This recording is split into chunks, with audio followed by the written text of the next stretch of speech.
रामपुर राज्य में एक दयालु राजा रहता था। उसकी एक सुंदर बेटी थी। गोरा रंग, सुंदर नैन नक्श और सुनहरे बालों के साथ वो परी सी लगती थी। राजा उससे बहुत प्रेम करता था। राजकुमारी जितनी सुंदर थी उतनी ही जिद्दी और अड़ियल भी थी। वो किसी का भी निरादर कर देती थी।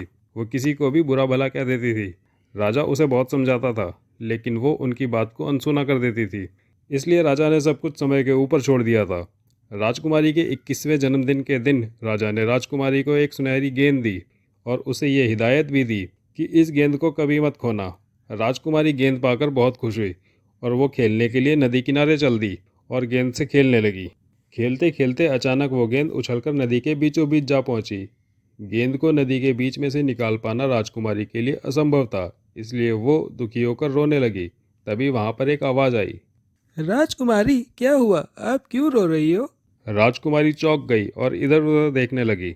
नीचे देखो, मैं यहाँ रहने वाला एक कछुआ हूँ। राजकुमारी ने देखा तो नदी के किनारे एक कछुआ बैठा हुआ था। क्यों रो रही हो आप? बताओ ना। मेरी गेंद नदी में जा गिरी है। समझ नहीं आ रहा उसे कैसे बाहर निकालूं। बस इतनी सी बात है। मैं तुम्हारी मदद कर सकता हूँ और तुम्हारी गेंद भी निकाल सकता हूँ नदी से बाहर। सच? हाँ राजकुमारी, पर तुम ये बताओ कि जब मैं तुम्हारी मदद करूँगा तो मुझे बदले में क्या मिलेगा? तुम मेरे लिए क्या करोगी? जो तुम बोलो। मैं तुम्हें सोना, चांदी, हीरे, मोती देने को तैयार हूँ। बस तुम मेरी गेंद निकाल दो। मैं इन सब का क्या करूँगा? मुझे ये सब नहीं चाहिए। मैं चाहता हूँ कि तुम मुझे अपना दोस्त बना लो और अपने साथ मुझे महल में ले चलो। मेरे साथ खेलो कूदो, एक थाली में भोजन करो और मुझे अपने बिस्तर पे सुलाओ। यदि तुम ये सब करने के लिए तैयार हो तो मैं तुम्हारी गेंद अभी बाहर निकाल देता हूँ। क्या करूँ? मुझे किसी भी हालत में अपनी गेंद चाहिए। ठीक है, मैं वचन देती हूँ, जैसा तुम चाहोगे वैसा ही होगा। कछुए ने तुरंत गेंद नदी में से बाहर फेंक दी। गेंद मिलते ही राजकुमारी भागकर महल को चली गई। यहाँ कछुआ उसको पुकारता ही रह गया। रात को महल में जब लोग भोजन करने के लिए साथ में बैठे, तभी दरवाजे पर एक दस्तक हुई। राजा ने राजकुमारी को देखने के लिए कहा। देखो दरवाजे पर कौन है। राजकुमारी उठकर दरवाजे पर गई। दरवाज़ा खोला तो उसे कोई नज़र नहीं आया। वो दरवाज़ा बंद करने ही वाली थी कि उसकी नज़र नीचे पड़ी। वहाँ पर वही कछुआ देख वो चौंक पड़ी। राजकुमारी, तुम मुझे क्यों छोड़कर चली आई? क्या आप भूल गई कि आपने मुझे वचन दिया है? तुम जैसे घिनौने और बदसूरत कछुए को मैं नहीं देखना चाहती। मैं अपना वचन भूल गई। तुम भी भूल जाओ और भागो यहाँ से। गुस्से में दरवाज़ा बंद करके राजकुमारी अंदर चली आई। ये पित्ते भर का कछुआ मेरा पीछा करते करते यहाँ महल तक कैसे आ पहुँचा? दरवाजे पर कौन था। पिताजी, एक बदसूरत और घिनौना कछुआ था। राजकुमारी ने गेंद के नदी में गिरने की घटना और कछुए को दिए वचन के बारे में सब कुछ बता दिया। हर मनुष्य को अपना वचन निभाना चाहिए और तुम तो एक राजकुल की राजकुमारी हो। तुम्हारी जिम्मेदारी दूसरों से ज्यादा है। तुरंत जाओ और उस कछुए को लाकर अपना वचन पूर्ण करो। ना चाहते हुए भी राजकुमारी कछुए को अंदर ले आई। अंदर आकर कछुआ खाने की मेज पर राजकुमारी की थाली के पास बैठ गया। राजकुमारी, मुझे भूख लगी है। अपनी थाली में से मुझे भी भोजन कराओ। गंदे कछुए, मैं ऐसा नहीं करूँगी। दूर हटो मेरी थाली से। ये क्या कह रही हो?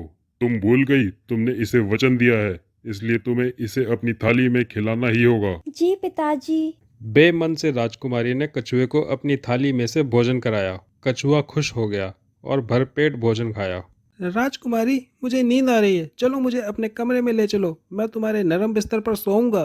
क्या मुसीबत है! पिताजी के डर की वजह से मुझे इस कछुए को अपने कमरे में ले जाना पड़ रहा है। राजकुमारी कछुए को एक कोने में छोड़कर खुद नरम बिस्तर पर सो गई। राजकुमारी, मैं भी बहुत थक गया हूँ। मुझे भी अपने बिस्तर पर सोने दो। राजकुमारी का गुस्सा बहुत बढ़ चुका था। वो उठी और उसने कछुए को उठाकर दीवार पर फेंक दिया। तुम ऐसे ही चुप रहोगे? दीवार से टकराने की वजह से कछुए की हलचल बंद हो गई। यह देख राजकुमारी डर गई और बोली। अरे, ये क्या हुआ? कहीं ये मर तो नहीं गया? ये मैंने क्या किया? अपने किए पर पछताते हुए रोने लगी और रोते रोते उसने कछुए को उठाया और चूमते हुए बोली। मुझे माफ कर दो। मुझे तुम्हारे साथ ऐसा नहीं करना चाहिए था। तभी अचानक एक चमत्कार हुआ और कछुआ राजकुमार में बदल गया। अपने सामने राजकुमार को देख राजकुमारी हैरान हो गई और बोली। तुम कौन हो और ये सब क्या है? राजकुमारी, मैं एक राजकुमार हूँ। वन देवी के श्राप के कारण मैं एक कछुआ बन गया था। आज वो श्राप टूट गया है और मैं अपने असली रूप में आ चुका हूँ। फिर राजकुमार ने राजकुमारी को अपने श्राप की कहानी के बारे में सुनाते हुए कहा।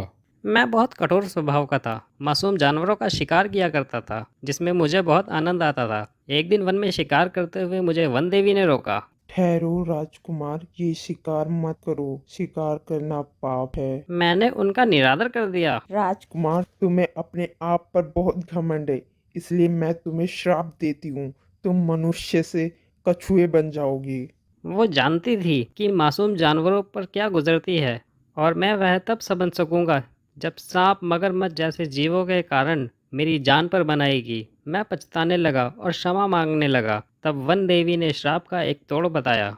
जब किसी जिद्दी, अड़ियल और कठोर दिल राजकुमारी का स्वभाव तुम्हारे वजह से परिवर्तन होगा और वह तुम्हें चूमेगी, तब तुम अपने असली रूप में वापस आ जाओगे।